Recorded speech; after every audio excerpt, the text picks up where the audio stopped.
Think about it, the gaudy interactive movie fad of the 80s and 90s left a legacy that to this day defines how we tell stories in video games. Hi, I'm Dylan, and Kinoautomat was the world's first interactive movie, and one of the first video games. Oh, no! Oh, please, will you help me, Mr. Novak? Can I come in for a minute? I haven't any clothes on. Similar to those interactive Toyota ads you'll see in movie theaters today, the Czech film, which debuted at Expo 67 in Montreal, would stop at pivotal moments, allowing the audience to decide what happens next. But since they didn't have iPhones back then, a moderator would appear on stage and tally the votes manually, and then the winning side's choice of path would be shown. Much like the ending of Mass Effect 3, where everything's made up and the decisions don't matter, the film was a criticism of democracy, and all choices led to the same burning end. Being released in 1967, Kinoautomat was the first game to allow players to influence the plot of the game in a way that's still being done by the Mass Effects, Skyrims, and Walking Deads of the world. While this film doesn't have all the bells and whistles of a traditional electronic video game, it does involve player choice. Don't shoot the messenger, but everyone at this dance is kind of waiting for your reaction to all this. Jamin over at PBS Game Show has done a really good video talking about what is a game, which you should watch, but for this video, I'm going to be saying that all interactive experiences that involve player choice are video games. Have fun with that one in the comments. This genre of video games goes by a bunch of different names: Laserdisc games, VHS games, interactive movies, full motion video, or just FMV games. Several different types of FMV games do exist. Laserdisc games, for example, allowed for the games to skip to different parts of the disc non-linearly, creating an interactive experience. You're looking at the future. What home entertainment has never been, but what it will be for the coming decades.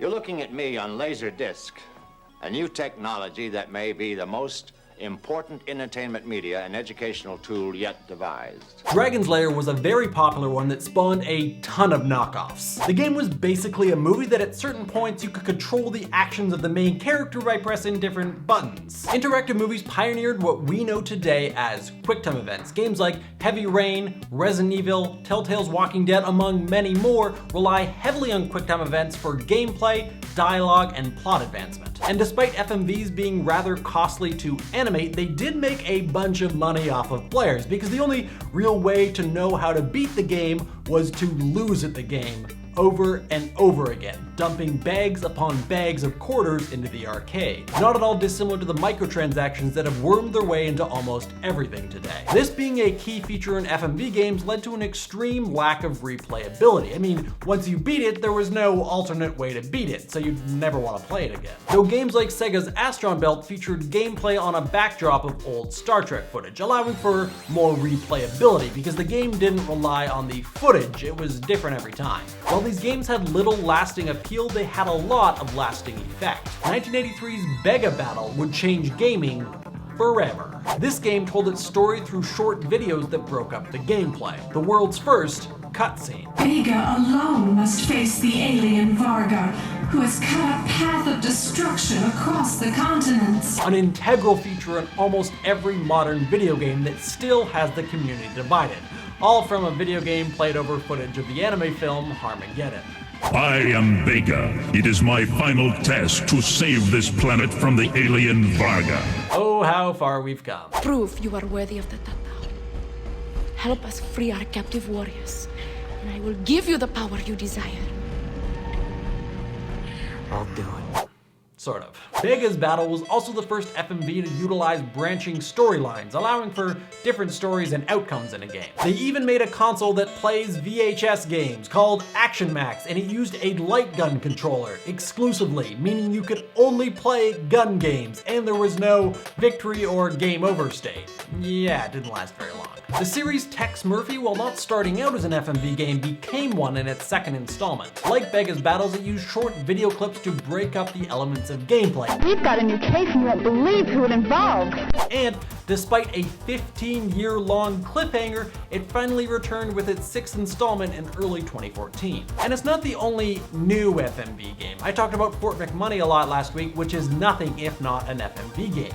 and while those might be pretty obscure, I guarantee you've seen it at some point in your life. Memories of FMVs can even be found in Borderlands. The cel-shaded game features a strange, live-action-y looking character that is oddly reminiscent of the full-motion video in series like Tex Murphy. The 90s gave way to a new way to play FMV games, with a board. Oh, and these are way better. Make sure everyone can see the game board and see and hear the TV. You are traveling through a new dimension, a warp in chicks and babes. You are about to enter Wayne's World. Most of them were board games that featured a character like Darth Vader or a Klingon on screen that functioned as a game master. They denote gameplay, punish, and reward characters based on their actions in the game. And most of the time, you have to address them as if they're in the room with you, because if you don't... When I speak directly to you, you must touch your communicator and answer me. Yes, Captain Kavak. If you do not respond in exactly this manner, you will experience my wrath. Do you understand? Answer! Well, you probably should. Most of the games feature amazingly cheesy, over-the-top acting and needlessly needed exposition, but in case of the Star Wars interactive board game, for which they reunited the original Star Wars team, it's just awesome. I shall not fail my Dark Master. I shall blast the Rebels' supply base and the entire planet to the eternal void. I sense a disturbance in the Force. Where? Ah, yes, the shuttle bays. An unscheduled Imperial freighter arrived just before me, so someone was blocking the Death Star's sensors. Rebels. While there were many video board games based on franchises including Star Wars, Star Trek, Gargoyles, and Wayne's World, there were some originals. Possibly the most memorable was Nightmare, later retitled as AtmostFEAR, which by the way recommends you play in darkness with the sound on your television cranked all the way up, which is great because there's a ton of reading involved and there's a really loud crack of lightning every time this motherfucker says anything. Whose turn is it next? Who is just about to roll the dice?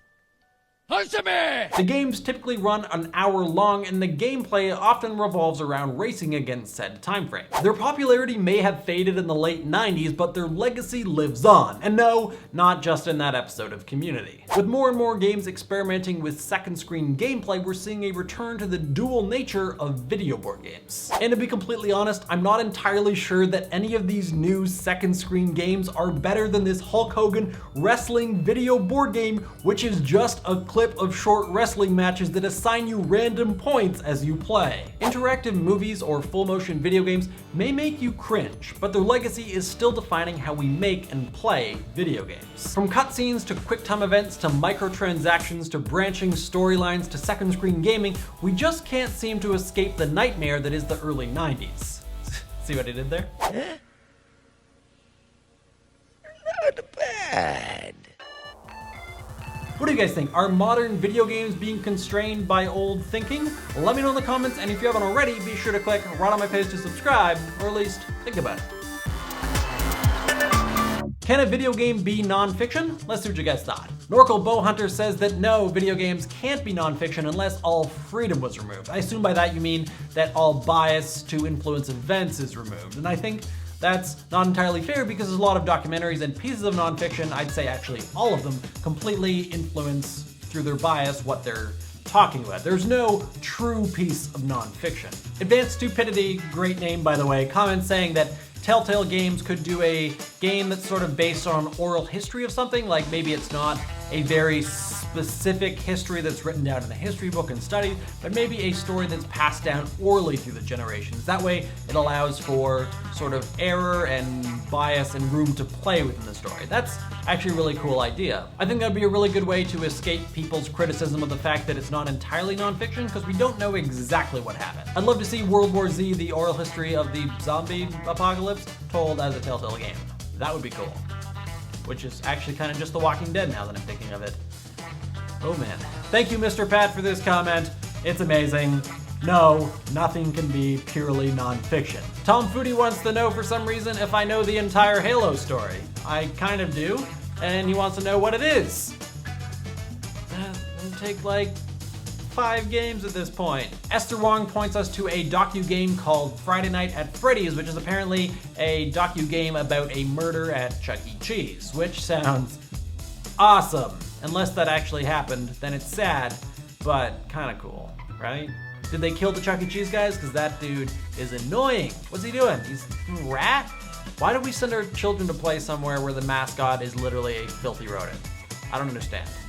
This is how the Black Plague happened. It was all because of Chuck E. Cheese. Helldress Super Long Name says it would be really cool to have a game with 2 sort of coinciding storylines where one side was the true side and one side was the fake side, and you can make a decision to do the real thing or do the fake thing, which would be great because I'm picturing in the Kennedy assassination game, you can either kill Kennedy or there's a dragon over there that you can ride.